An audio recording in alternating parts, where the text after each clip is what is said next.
I'm going to break the shackles that for so long had bound me to the lost souls in the ghetto. Can't be on the same page when we in two totally different chapters. So how many times we gonna watch our brothers perish? They're already killing us. Because you're poison. I am whatever you want me to be. Do you really think I asked to be like this? Please live it end. I'm sorry for the pain I've dealt. This isn't my fault, but something is off. I am a human being. How did I get here?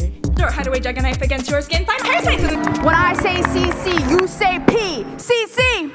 CC. When I say drop the, you say Mike. Drop the. Mike. Drop the. Mike. When I say I love, you say poetry. I love. Poetry. I love. Poetry. Give it up for drop the mic. Let's get it started. And at this particular time, we're actually going to bring up our feature poet. So I'm just really happy. I'm really honored too that this poet is able to be here this afternoon to share his work with you. He's our season 3 Drop the Mic champion. Can you please give it up for being our season 3 Drop the Mic champion? And you know, you'll see in just a few minutes why he was our champion last season, because his work is just so powerful. It's very moving. Please show your love for Logical. All right, so audience, I need your help just a little bit. I won't lie, I had a rough weekend. Just had a breakup. And so I think a lot of people in this room can probably relate to breaking up with somebody. My relationship was a little bit different though, right? Before the age of 4, I fell in love twice. I know that sounds extreme, but follow me. Both of them were stable relationships. Both of them changed my life.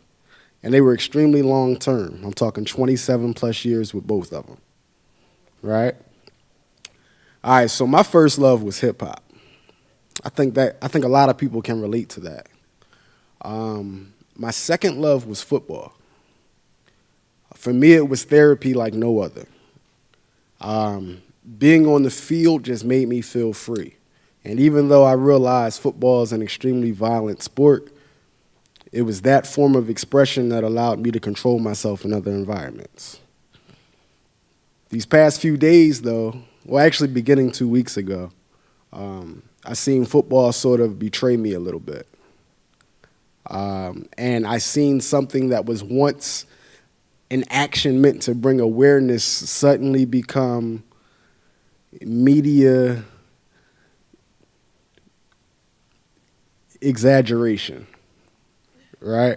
And over these past few days now, we've had owners and coaches come forward and say that there will actually be penalties for people exercising their constitutional rights in order to bring awareness to the injustice that plagues us. And it was at that point that I said, man, I don't know if we can be together anymore, because a relationship is about support.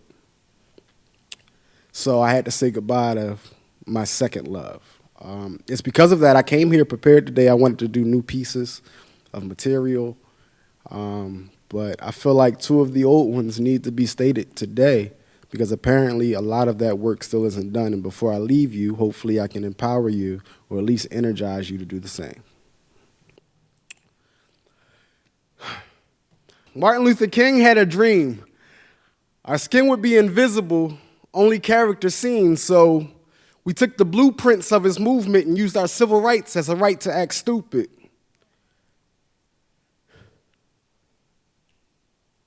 Now I just bet he'd be so proud of us and find it funny that money's the only God we trust. See, now we buy our own whips and chains, and spending money is the only way we make change. We be walking in all sloppy inside of the Latin stores, but calling them all poppy. In the Asian store, we're calling them all chinks and mocking they 5 minutes, so what else they gonna think, right? You're black and ignorant. Nigger means ignorant and black. So are they racist or simply just pointing out facts?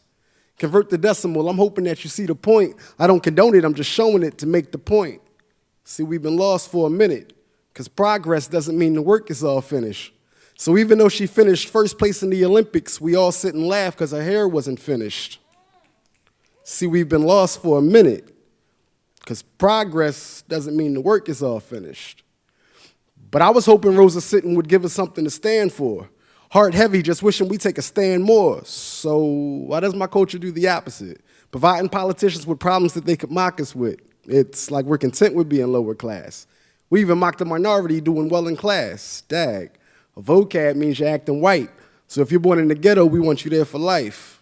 Look at the things that we promote. We got a whole genre of music for dealing dope, impacting anybody that's tired of being broke till they buy into the lie that dealing's the only hope. I think we go a little too far. Instead of screaming for change, we yell world star. See? My culture promotes violence. Instead of truth, we scream for lack of silence.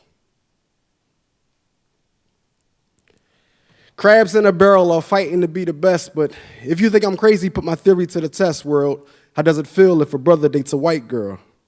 See, we've been lost for a minute, because progress doesn't mean the work is all finished. We went from getting beat just for being black to millionaires buying beats to complete a track, from irrelevant slaves to being residents. I even seen a black kid become president. I seen dominance in nearly every sport, to doctors, lawyers, and judges in the Supreme Courts. But on the other side of progress, seen a lot of things that's been really hard to digest. Now I ain't saying that it don't exist. It's still alive. It never died. It's spreading quick. Wasn't saying they wasn't aiming with racist vision. I'm just requesting we stop giving them ammunition. See, that's us in the movies and on the television. Us selling the drugs, us dying in prison, us killing each other, disrespecting our women, dropping out of school, us perverting religion. I can't imagine how Martin Luther King would react to hearing nigga but seeing it's coming from the blacks. Lord wake him from his nightmare. I'm prepared to fight, but first we gotta make the fight fair. See, we've been lost for a minute, because progress doesn't mean the work is all finished. Amen? Now they turn black lives into all lives. So if a black man dies, we should all rise. I wish it was the truth, but it's all lies. They only care because the murders got televised. I can't take it. You want to see my daughter grow up, but I'm scared I ain't going to make it. They tell me the world changed. I'm just thinking they can fake it. I'm screaming I can't breathe as they pin me to the pavement. I really felt like it was me, though. No indictment, then my chest got tighter than a Speedo. See, now I'm yelling veto. Can it really be, though? No smutty dance, but ain't the same thing happened about a week ago? I'm really praying for a change, but every time we make it, they just cheat us out the game. Now they get to kill us and then pin us with the blame, man. They only taught us checkers to keep us pawns in the game. I can't wear a hoodie on this side of town. So my music's too loud, better turn it down. Just for being black, I could be hunted down. See, we was running back then and we're running now. I feel trapped, I just want to snap. I feel trapped, I just want to snap. I gotta live in fear just for being black. But so I'll be waiting in the water till he comes back. First, I see my culture segregated. Then I see my culture celebrated. Now I see my culture penetrated. If manufactured until it can culture be generated, imitated and duplicated, can they make you forget about who made it? Can they start to control it and then grade it? Kendrick didn't win, but at least he was nominated. Oops, think I'm crossing a line. But if so, my only hope is I cross it in time. Trying to rep my POP, but I'm legally blind, but I can still see the keys. Which Stevie am I? Makes you wonder.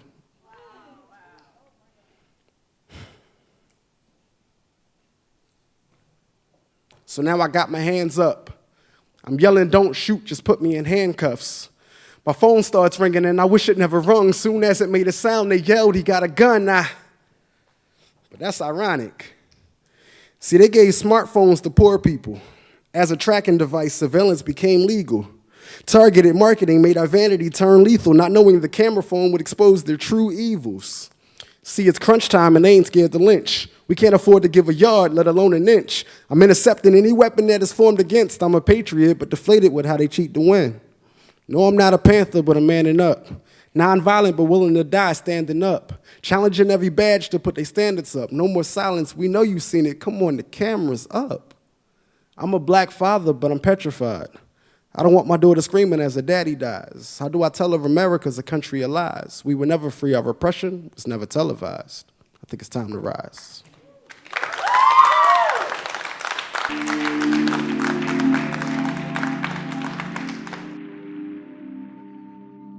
We're very excited to have iLLzWiLLz here today. He has been on several seasons of Drop the Mic, and last season, season 3, he was our second place winner. Please make some noise, show your love for iLLzWiLLz. So yes, yesu is definitely how I show appreciation, how I say I like something, you know what I mean? It's always good. So, you know, somebody like, hey, you want to go to the store? Yesu. You like that movie? Yesu. Or if somebody's like, you know, a ways away, that's how I get their attention as well. Yesu. So, yeah, so, thank you. So, this first one is, Dear Donald Trump. Look, just because a Mickey Ficky isn't born on the same part of the earth as you doesn't mean they're not human beings that was born on this earth. So tell me, how could you bargain what they're worth? And this whole all lives matter? See, every time I hear that statement, it hurts. That's why I'm still flying my banner, which is a stained up shirt with a hole in it from the last time a cop shot a kid point blank, and it irks. No, not irks, bothers me that we want the children to sidestep their youth to do things that we are supposed to do, which is lead. See, I'm not just talking to you. And before I go, like Ebony, I want to say peace to the prostitutes, and I pray that he or she find another option to make money and overcome their obstacles. See, life ain't funny. Life is an obstacle, and every day you wake up, you got to sock it to it. My name is iLLzWiLLz, and that's how I do it. You know what I mean? Hey, could you put the time on? Is that all right? Thank you.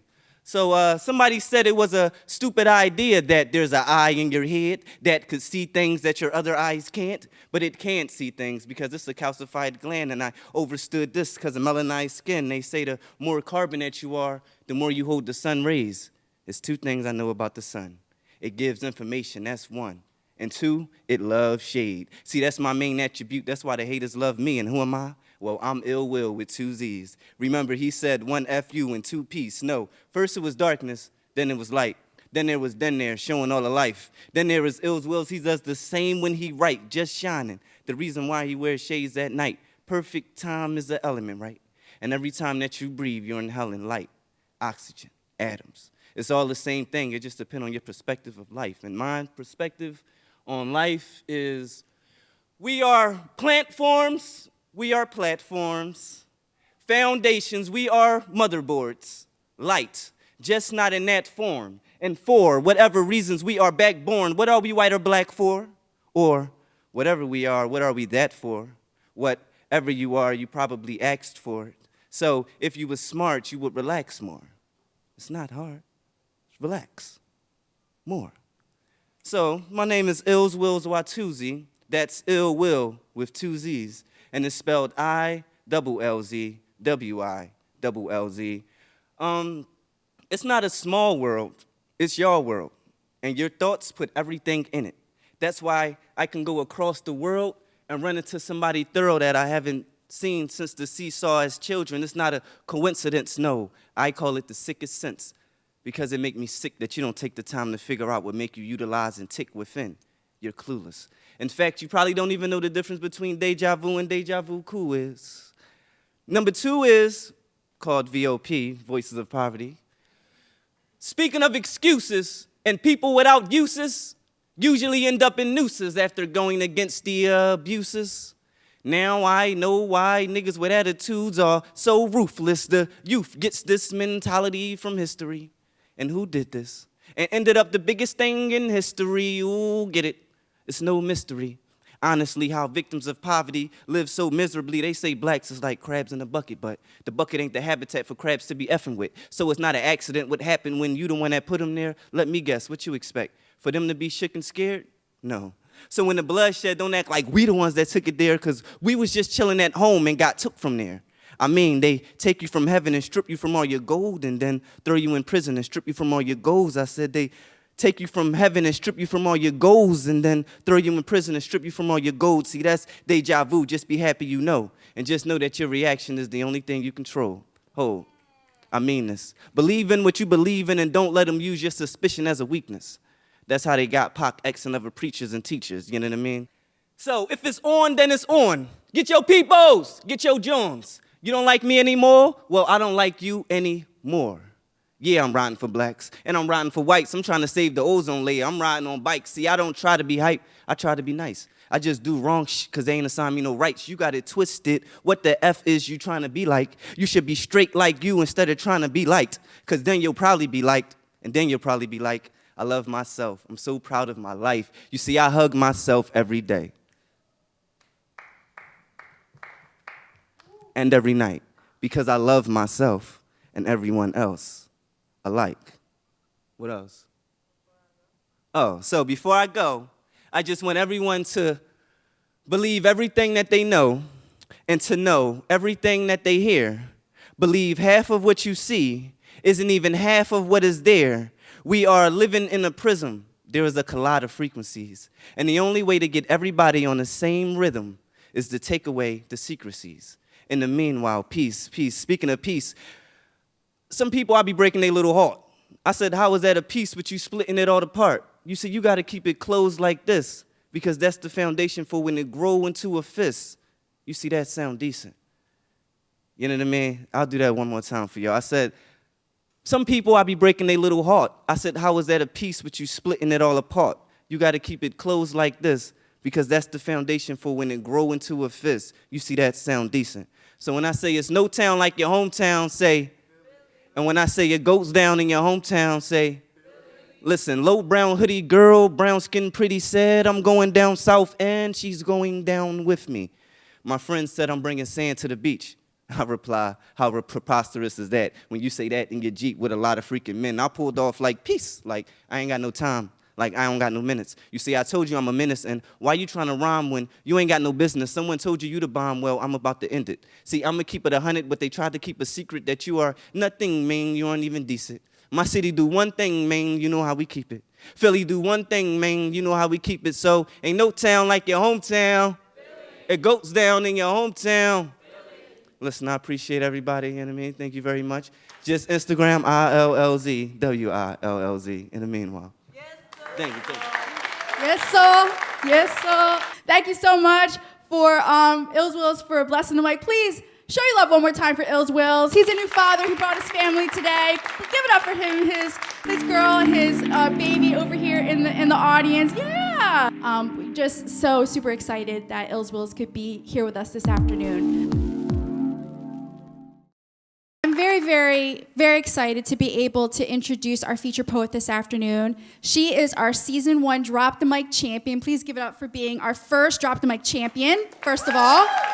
She's an amazing poet. She has poems, very strong persona poems and pieces that really are very, very thought-provoking and passionate. I mean, she's just going to wow you with the passion that she brings to her poetry. She was also part of PYPM, which is the Philadelphia Youth Poetry Movement. She was part of the championship team in the National Youth Poetry Slam Brave New Voices, the championship team from 2011. Please put your hands together for being part of the championship National Poetry Youth Slam team of 2011, PYPM. We are so proud to have her here. Please show your love for Charmira Nelson-Pilgrim.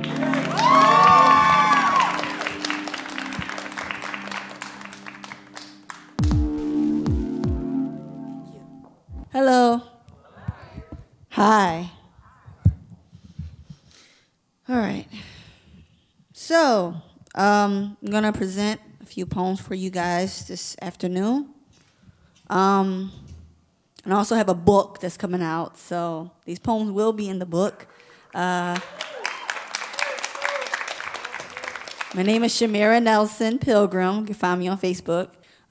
This first poem I'm going to be reciting, I actually performed it the first season of Drop the Mic. There's a lot going on in our world right now. It's unfortunate, but we have to survive and keep going strong. This poem is pretty much about the beauty of death and how we can sometimes take it seriously, but we can also learn to embrace it. I'm not afraid of living.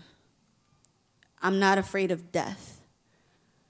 I'm only afraid of living a life of death, dreary and cold like winter, when limbs of life peel off of pale branches that stretch out far enough to reach the sun, covered in clouds blown, and frigid winds that'll make your bones shiver, shake, like the trees losing their limbs day by day. Night lasts longer. The darkened sky makes life hard to see. The season feels dry and stale, like pickled flesh sleeping in a casket. The sight of a breathless being looks abnormal. It makes you cringe. Weep prayers that make you remember a life you couldn't remember when warm blood was flowing like the breeze, living in the air, flowing in the air. The afterlife tumbles over a cemetery of cement, bony branches breathe and live on, but all we feel is the chill of a gray sky and the silence of mortality killing us on the inside. Sorrow looks like a past you can't change, and all you have is the present and yourself. You realize that time can take people away. Time can take yourself away from you. Time could change like the weather, repeat like the seasons that grow old like us. Flesh doesn't last forever, but your spirit does. Why? Is it so hard for us to feel what we can't see? Why? Is it so hard for us to feel what we can't see? Why can't we see? A grave of bright colors light our blocks with their beauty of death. Blood red bonding with fresh orange and lightning yellow colors. Dress walkways like the light leading to heaven's gates. Eternal rest couldn't have looked so peaceful when I see grace in anything that leaves the surface of this earth. And I know the ending of anything feels like a piece of your heart was buried with them. And the rest of you would never forget. So tears overpower the glory of their life living longer than any human ever will. When will we realize when humans die, life for them would bloom again like spring, and missing them will only be normal, but knowing that when the sun wakes up with you, they're right there in the sun smiling back, living free forever. Thank you.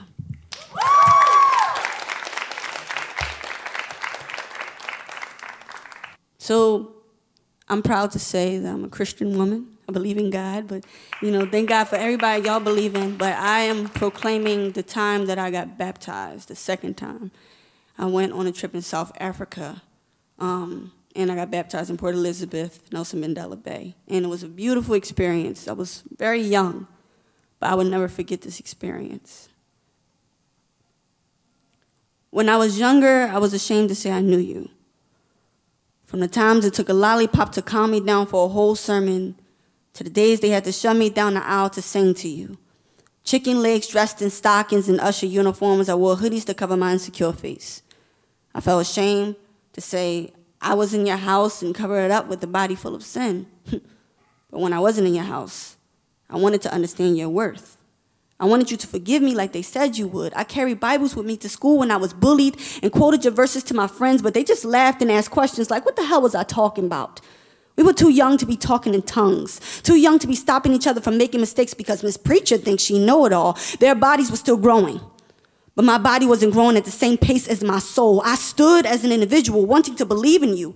I was divided from my age group and left alone. I didn't like the lack of attention. So I hid my faith in my bed back home where I spoke to you, where I prayed that night, but still then, I didn't know who you were. I just knew of you and the miracles you manifested, like conceiving me and giving me another day to live, another day to struggle, but still stand as strong as my grandmother's legs on swollen ankles on Sundays. My grandmother had this joy in her. She moved like she was young again. She moved like she had life inside of her, and I felt dead watching a sanctified saint shout your name in a sanctuary when I still was learning my own. I had years of regrets buried inside of me. I wanted to believe in you because I knew then I would believe in myself. I would sleep instead of slumber or live by the advice I give others and not be ashamed to say I knew you because I didn't. I didn't know anyone. I was this borrowed body that breathed for the hell of it, this walking corpse that looked alive but felt dead. I was sick of living in my dreams and sleepwalking through society. Reality does hurt, but it's better to feel pain than to be numb. It shows that you're alive, like the sting of the doctor's hands hitting naked flesh. Baby crying and covered in blood. Baby needed a bath. Baby needed to be clean, sanctified like my soul after I dug deep through doubts and was dipped in that holy water that held my destiny. Arms crossed and eyes closed when I rose from the dead. The water felt cold like the grave I came from. The sand between my toes felt warm and soft. I felt something tickling my insides. Laughter grew louder, loud as the shouts that followed them. So loud I swore my grandmother heard my echo in the heavens. I looked like my grandmother, dancing on Sunday. I looked like a 3-year-old that just learned how to run, slapping my feet on the sand in tears, blind my eyes like the sun that morning, that day. I realized everything I took for granted or didn't understand came to a conclusion. My body was clean and comfortable to live in. I was born again. It took me 17 years to live. 17 years to realize my identity, 17 years to say I am present and mean it. Today I am present for all the years you thought you knew me when I didn't know myself. And to my married mother that carried me for 9 months until I grew healthy and normal, thank you for believing in me. But that empty shell wasn't me. It took me 17 years to be whole, so my birth certificate is a lie. Thank you. My final poem I will be presenting to you. So I just did a poem about death. I just did a poem about being born again. There's revolution where our world is always evolving, and we have to understand that. This next piece I'm going to present to you, I'm glad I got this opportunity to actually say what I'm saying instead of just performing it. But it's a popular piece. Some of you may know it, some of you may not. I am not going to be myself within the next 3 seconds. I'm going to be something you see every single day of your life. I was born in the southern soil of Virginia. Blistered slave hands picked me when I grew green and glorious. They left my lime skin in the sun till I turned brown and shriveled. Dry and easy to break, easy to share. I be that remedy for my lovers. Placing my shredded body in wooden pipes, they breathe me in easy. Slow and sudden my smoke rises, smelling sweet and soothing. I wasn't that way for long. The years got older for me, and I felt the changes in me. Metal claws drew me from the ground, and they carried me to a hostile home with silver moving machines. Man made me into this minion monster. They sprinkled this black seasoning over me that tastes like some rah-rah shit. Placed this ugly orange hat on my head, called it my butt, the place my lover's lips love to kiss. You love my smoking body, don't you? I'm always here for you. Just take me out when you got a lot on your mind or when your nerves move too fast for you to handle. I'll slow them down for you. Rolling in packs of 20, I'm that bad man, my jammer that's looking for trouble. Some fire to feed on, because once you burn me, I burn you, and baby, it ain't no cure for the way I caress your mouth. My kisses curl up in your tongue while I move inside your body, hiding in your heart till it's heavy and broken from your lips to your lungs, tight and cozy, dark as the night sky. I'll take your breath away. I tried to tell you what would happen if you mess with me. See, I'll make you fall in love at the same pace you lit me, slow and sudden.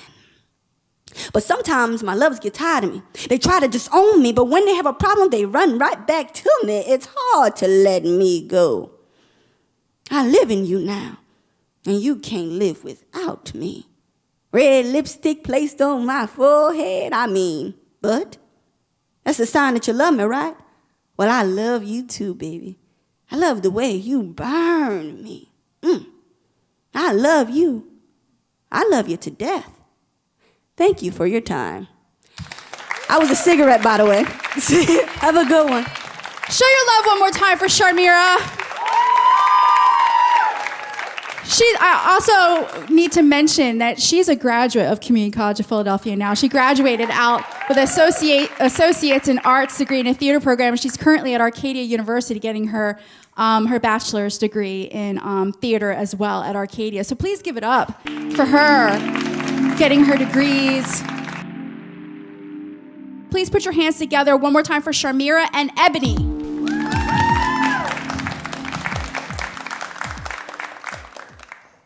Brown gold, rich, strong like thick skin. Brown bronze, strong as nails, they nailed Jesus to the cross with. Black, black sheep, outcast, ridiculed for being anointed. What's not understood is frowned upon, and every day we face Judas. Society still perceives our skin as sin. Society still worships our talents, but we are no more than objects, good enough to emulate, but not good enough to be treated humanely. Uncle Sam should have worn glasses. America is blinded by African Americans, or maybe he was just too busy up Lady Liberty's skirt. Lady Liberty, why did you bleach your skin? Did Uncle Sam rape you of your color? Did you too feel the sting of white America? They love our features but hate our skin. Yankee Doodle went to town riding on a black man, stuck freedom in his head and called it segregation. Yankee Doodle, keep it up, take away our culture. Suck us dry, leave us to die, you're just like a vulture. They can't see us clear. See, dark skin means dark inside too. means dark secrets, like how wet nurses would weep when our babies got fed slop. Living with lashes of the past on our backs since birth, we carry color as a burden. Since birth, we're judged for caring about the tears of our ancestors while you get to praise yours. But my melanin don't make me who I am means I know who I is means we always means what we say and do, but what you don't realize is we all can feel. When pain is on purpose, we all can hear the echoes of a dying race. We all share a country that's divided. Red for the bloods that blacks have shed on the sands of Africa to the ships of the ocean, even on a soil of civil rights. Here, blue describes the blues written in Renaissance and hymns that's lived longer than the white all over the American flag. United we don't stand, we fall where they want us to fail. Forced to prevail in a country that's labeled free, when we have majority minorities held bondage in their minds and leaving their hearts in captivity.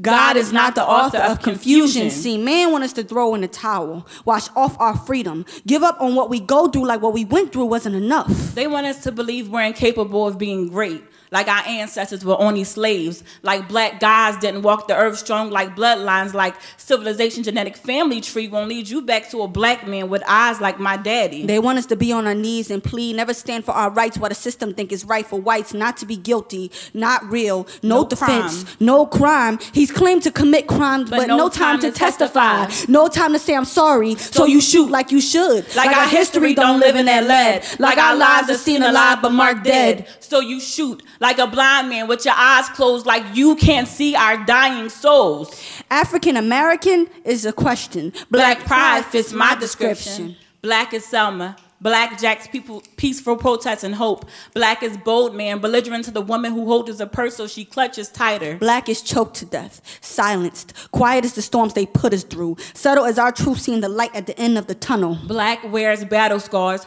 holding America on our back laced with lashes. Let us understand we all can hurt, love, and live. With understanding that color is blind and love is the only cure. Besides all this pain and strife, black is the beauty of life. Black is diverse, white chocolate, Milky Way, and dark. Rich, thick, wrinkle-free at the age of 40. Wearing a tired eyes and a tired mind as accessories. We know we're free. Even though the superiority records every mistake blacks have made, the statistics may stack higher than the facts. Let's not forget the fight our grandparents fought to prove their masses wrong. Fight for what our grandparents' parents fought, who had tons that were tired of talking, so they walked with feet that ran as fast as punches swung. Stop wearing invisible chains in the mind where worry and fear caress your thoughts, leaving you weak-minded. In the past, they would have gotten killed if they were educated. Students today shouldn't have to be reminded to read homework due yesterday. Know that we can be on the leading side asking the questions. A life with discipline holds no value nor purpose. Know that black is nationally known but disrespected worldwide. We know what freedom feels like, so why not realize the misconceptions they place on us and fight back with knowledge? Like iron fists, because nothing is more frightening than an educated black man, but still wear your armor because they kill us for being intelligent too. Thank you.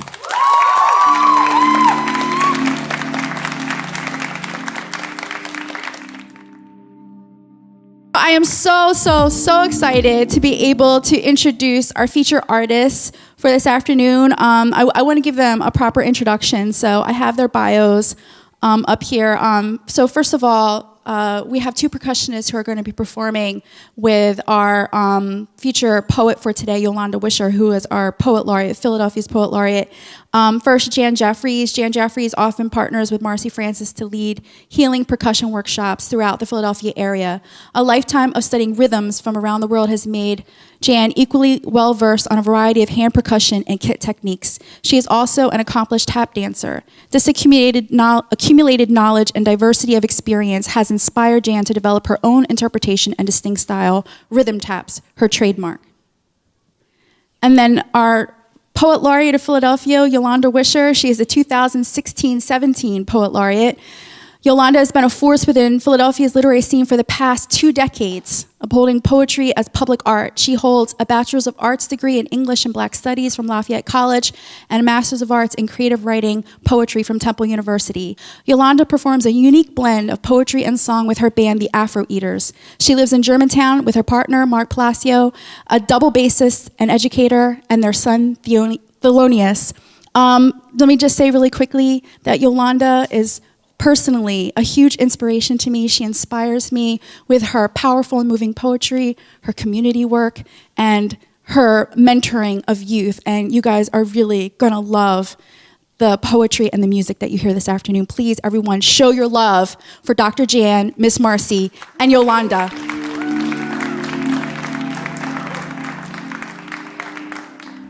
So my name's Yolanda Wisher. I am a poet, and I do travel with a band called the Afro Eaters. Sometimes there's 7, it's a 7-piece band. Today, I brought 2 of my favorites with me. Mama Marcy, Dr. Jan, they've been a really big inspiration and also collaborators. So we're gonna do a couple of poems and songs for you.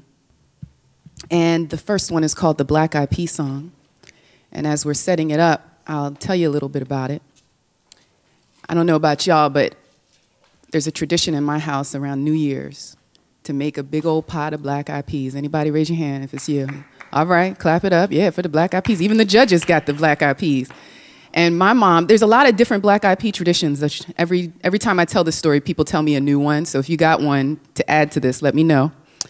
This is all about the diaspora and how wide and expansive it is.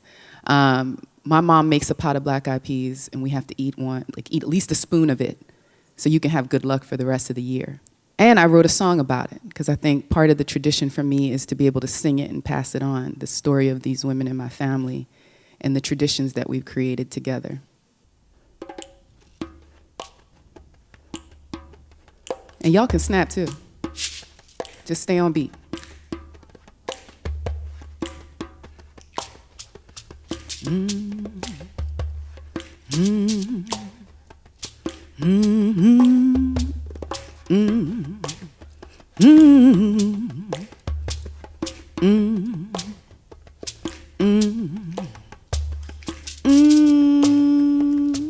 Black eyed peas will make a sister of me. Fight you for 'em till the grass ain't green. Knew a girl named Black Eyed Sue. She kept the peas in a high lace shoe. She said, I can't start my new year right unless my peas is out of sight. Nana kept them in a pocketbook. Same as tapping, dear Aunt Sook. But my mama kept them in her dresser drawer. Draw scented with the onion core. She say, turkey butt, pepper Lowry's. Make your shit out calories. Come on, black eyed peas will make a sister mean. Fight you for 'em till the grass ain't green. Oh, black eyed peas will make a sister mean. Fight you for 'em till the grass ain't green.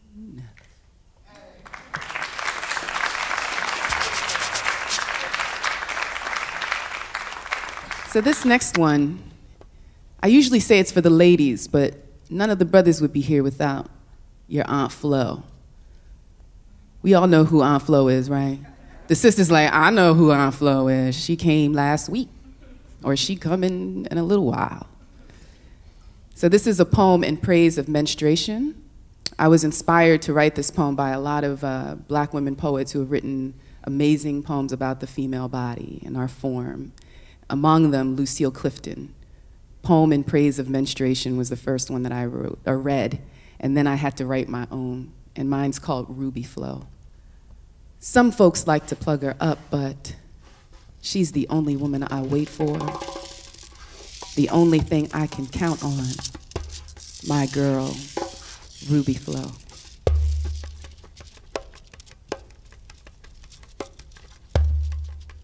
Queen of solitude, repose, tranquility, assurance. She do that stuff alone and perfect, complete. A deep red velvet carpet, plush with my insides, leading her way. Some folks like to plug her up, but you gotta let her be and love her. What a comedian when she late. What a trickster when she early. What an actress when she heavy and dramatic. What a child when she light and free. My girl. Crimson layers honeyed with fruitfulness, scented with pre-birth musk, unfolding one after the other out of this delta called girl, and then woman, and then mama. She be fertility. She be sacred. La Baker sweat, Suge Avery pea, grandma's raspberry moon tea independency. Make me blessed, my woman hooded and cloaked in red, reminiscent of the dawn after an eclipse, Shaka Khan's laid in carmine lips singing, stay. Some folks like to plug her up, but I like it when she come like Red Riding in the night, quick in her feet and just a stealing. Other times she ease right out of me, real slow like a juke joint song, a Tony Brown tune, hummed even and low so you know she's there. But folks like to plug her up. Won't let her speak or take air from round their thighs. I said some folks like to plug her up, but I sings her praises. Ruby Flow. She do that shit alone and perfect. Brazen and sassy smelling. Funky and fresh, my baby making stew only secret lips get to taste. She answers all my questions, hush all my doubts. I ask her, Ruby Flow, how come my man done left me? She say, 'cause I ain't come round this month. And Ruby Flow, how come my man ain't sweet with me this month? And she say, 'cause I's feeling his space child. And Ruby Flow, how come I get so low sometimes? And she say, 'cause I makes you still. And you got to be still to hear what you're doing good and not so. Hear me, girl, she say. I makes you interact with all the stuff you don't need, and then I helps you get rid of it. No need for crying, agitating, or fussing. Girl, don't fret these waters, 'cause they'll never drown you. Don't you know I be that magic called creativity? I be daddy's twinkles mixed with grandma's wrinkles, the potion that made you, the fluid named passion in your pen. I'm the only ink been round since the beginning. I be the Ruby Flow. I be the Ruby Flow. I be the Ruby flowing, that jewel, anciently, aggravating, undulating, exploding like a sunburst inside you and falling out of you like weary petals, dropping to the earth, seeking rebirth.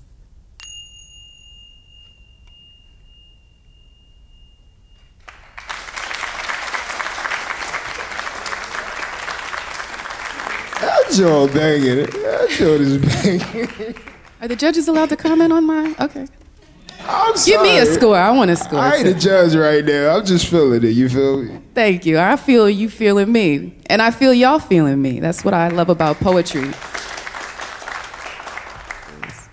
This is called The Tin Woman's Lament, and it's inspired by Nipsey Russell, which some of y'all probably don't remember Nipsey Russell, but if you've seen The Wiz, you know who Nipsey Russell is. He's the Tin Man. And I'm not talking about The Wizard of Oz. I'm talking about Diana Ross and Michael Jackson. Okay, yeah, y'all see me, all right. So this is called Tin Woman's Lament, and it's a little bit about what I think a lot of poets experience about what it means to wear your heart on your sleeve.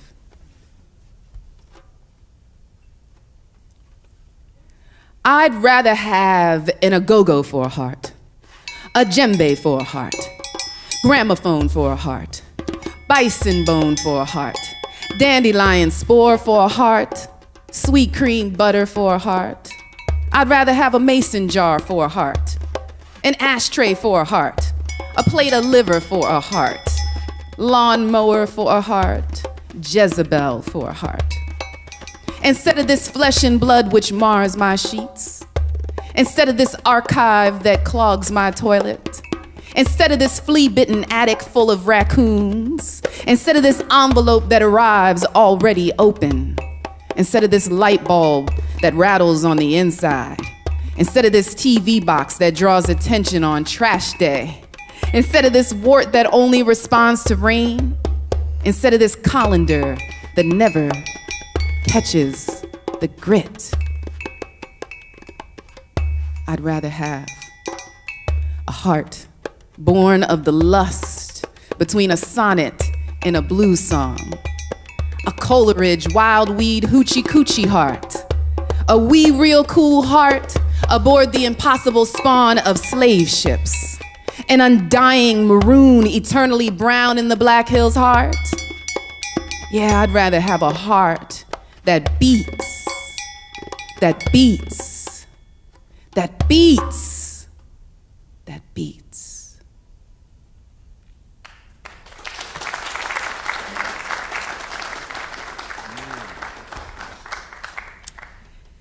And I'll do one more in this set, and then I'll be back. This is for all my West Philly people. Anybody from my West Philly folk? All right, it's always some of us. So I used to live in West Philly, and I lived at the address that is the title of this poem. And so this was one of the life, day in the life of Yolanda in West Philly back in my 20s, falling in love. 5 South 43rd Street, floor 2.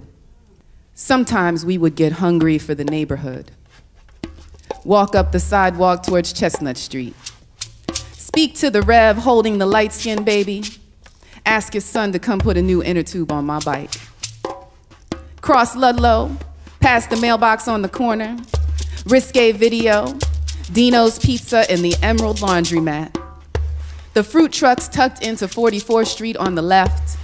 House eyes shut with boards, fringes of children. Once we went into a store sunk into the street owned by a Cambodian woman. She sold everything, from evening gowns to soup. Over to Walnut and 45th, where the Muslim cat sells this chicken wrapped in pita, draped in cucumber sauce. The pregnant woman behind the counter writes our order out in Arabic. We grab a juice from the freezer, some chips, the bean and sweet potato pies.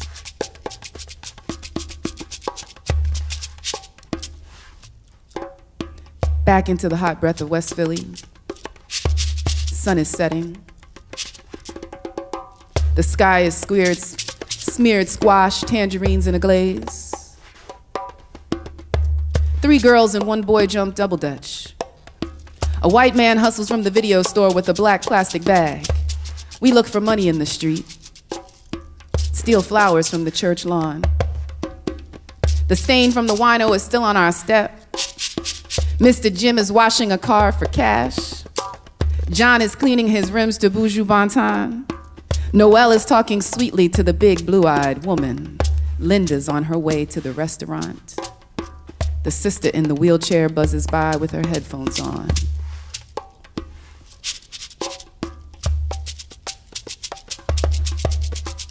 One night, a man was shot and killed on this block.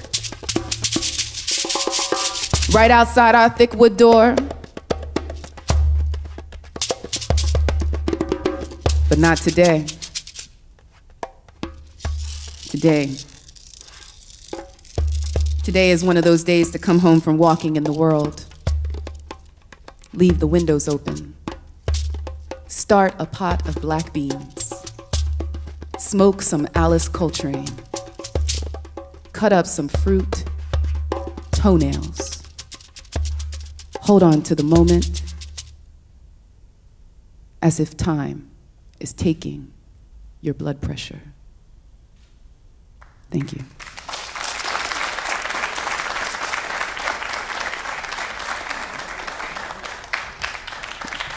Show your love one more time for Yolanda and Dr. Jan and Mama Marcy.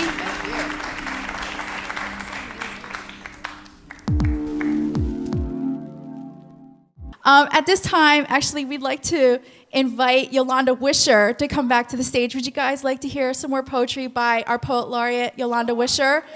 Well, bring her on up. Show her some love. Yolanda Wisher. Oh man, I gotta give some love for Michelle Myers because she gave me love. I'm gonna give it love back. Give it up. She's got such a big heart and a big brain. I love it when those things are in the same person, you know? All right. Y'all feeling okay? All right.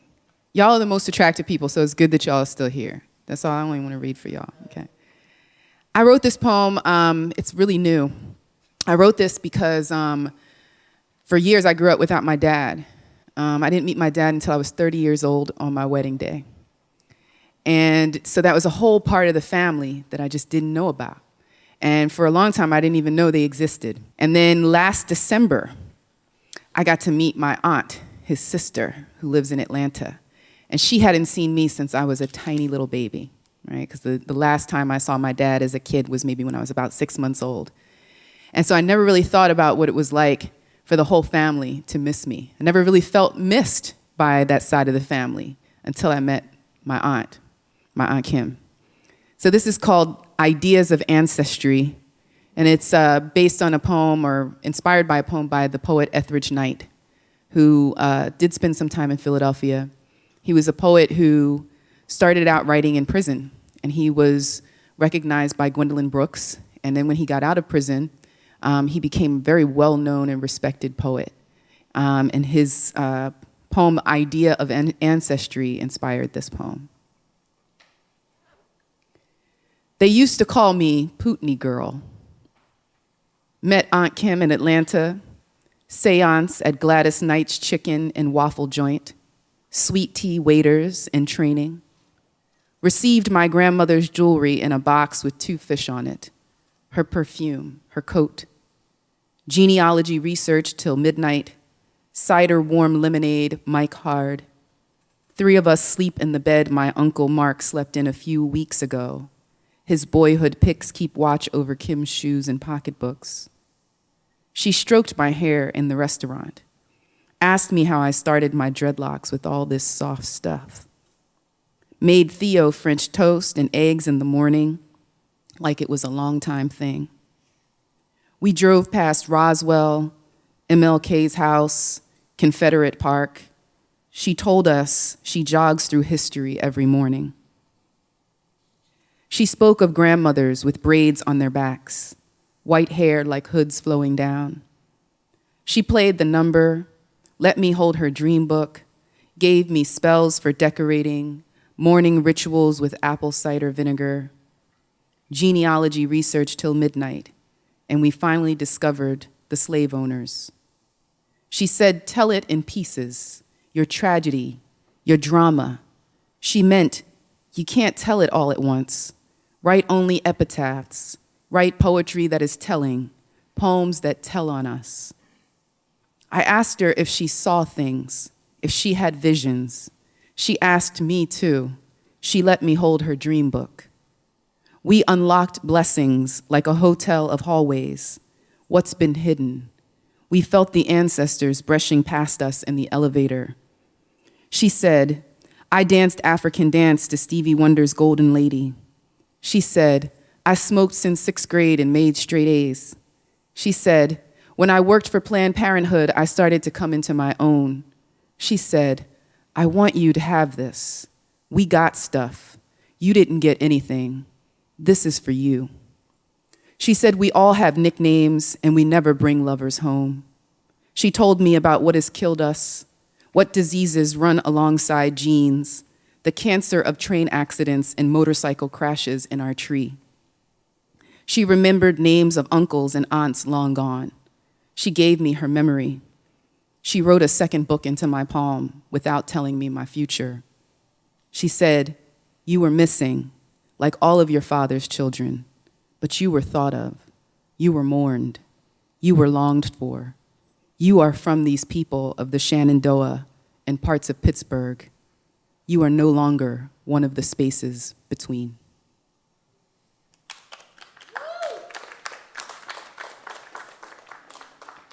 And I want to read this poem. I wrote it with a bunch of people on Facebook. And I asked people I asked a bunch of my Facebook friends, what rights should poets have? Or what rights should poets be entitled to? Because so many times I feel disrespected as a poet out here, in the art world as an entrepreneur. Like, you're not a musician or you're not a visual artist, so we're not going to pay you that much, or we're not even going to pay you, you know? And so poetry is a big thing in Philadelphia. Philly is a poetry city, and poets should get respect out here. So I asked a bunch of friends to lend a line, and we created this group poem. It's called The Poets' Bill of Rights. Poets have R-I-T-E-S. Poets have R-I-G-H-T-S. The right to make monuments, the right to be monuments, to have their names in lights, to water into podiums or no podiums, to pop their peas, to literally and figuratively drop the mic. Poets have the right to compete and not to compete, to date other poets and to avoid dating other poets, to be paid for opening their mouths, to barter and sell their books for whatever they deem worthy, to ask for more money than you are offered, to be compensated fairly for their craft and emotional labor by releasing deeply personal parts of themselves on the page and stage, to not be discounted like merchandise in Filene's basement, to be treated like every other artist you hire, not to be intermission or ornament, to be funded, to form organizations, to teach children, to be authorities on the English language and all derivatives thereof, to create their own grammar and undiagram their sentences.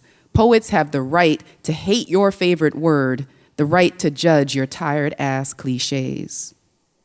Poets have the right to cuss, to say, fuck Trump, to talk shit and be unapologetic about it, to be weird, loud, and political, to deliver the message to the people without pretty words to please the masses, to express their hearts whether you are in agreement with them or not, to wear capes and funny hats, to use sidewalk chalk, Sharpies, and fancy pens, to break any rule of poetry they want, to read from the page or the screen or the mind, to free verse from its binds, to dream.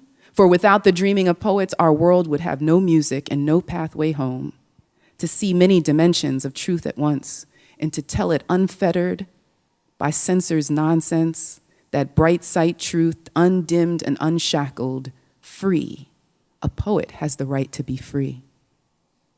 Poets have the right to say the unsaid, to show what is hard to see through raw imagery, to express a reality of life that takes everything, courage, word painting, and grit, to be titled and respected as a poet and not spoken word artist unless otherwise notified, to say, oh no, I haven't read her, without fear or scorn, to writer's block, to self-poet-servation, to be entrepreneurial with our craft, to feel safe in poetry spaces and to operate outside of capital structures, to feel feels, to write from our bodies, to be mothers, to be loners, to be happy, to be entirely unpoetic and mundane, to clip coupons, to join the PTA, to suffer back spasms and bunions, to binge watch, to harbor secret celebrity crushes and read 50 Shades of Grey without apology, to exercise their true original voices despite expectation and judgment, to evolve, grow at any pace, develop into a whole new artist, and not be reprimanded for changing, to stay in when they should be going out. We, the poets, have the right to be anthologized, democratized, idolized, vocalized, interiorized, memorized, monetized, organized or disorganized, proselytized, realized, to heal ancient hates with transcendent heart illuminations, write the I and me stories reflecting a wider narrative, envision infinite solutions for ever-present obstacles, bring that which is shadowed and secret into the light, to tell it like it is without any validation, letting experience and perspective speak for herself, or to remain silent. Anything poets say and will be used against them in a court of ignorance. We, the poets, have the right to speak to a higher order and to have a higher order present during any questioning, to speak strongly for the momentarily weak, to break barriers, dissolve divisions, to praise the humbled, to acknowledge the forgotten, to live, write, read, recite outside the box, to plumb the depths of the unconscious mind, even if nobody gets it. Poets have a right to too many moments of the infinite verse right and the telling penned, a right to create the right that reveals the unseen and unsaid right, a right to be imperfect, a right and a need to fail, a right to much love. Thank y'all.